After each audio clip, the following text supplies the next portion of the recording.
কিছু কিছু মানুষ আছে যারা রাত্রে বিছনায় ঘুমাতে পারে না, শুধু একা একা রাত কাটাতে লাগে। তার দুঃখে কষ্টে একটা রাত যায়, একটা দিন যায়, 12টা বছর যায়, এরকম লাগে।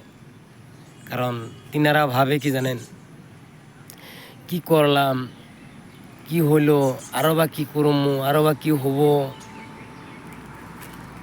কিভাবে আসছিলাম, এখন কিভাবে আসলাম, কিভাবে থাকতেছি, আরও বা সামনে কী হব, এরকম চিন্তা ভাবনায় টেনশনে তার ঘুম নাই, বালিশে তার মাথা যায় না। হ্যাঁ, ডেলিভারি আলা মানুষের মতন ছটবট ছটবট করে মনটা।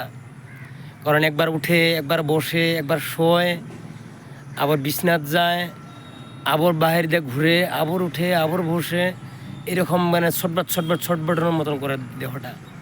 মানে কী করম কি না করম টেনশনে দিশা পায় না। হে তার মাথাটা অনেক ব্যথা করে, তার শরীরটা অনেক জ্বালাপোড়া করে, তার অন্তরটা শান্তি নাই।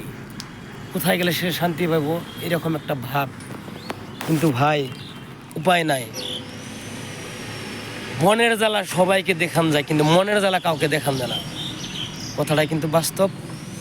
আপনারা সবাই কমেন্ট করে জানাবেন কেমন লাগলো ভিডিওটা। ভাই, সবাই দয়া করে একটু ভিডিওটা শেয়ার করে দিবেন, সবাই একটু লাইক করবেন। এই গরিব মানুষটার পাশে সবাই আপনারা দাঁড়াবেন বলে আমি আশা রাখছি আর কি।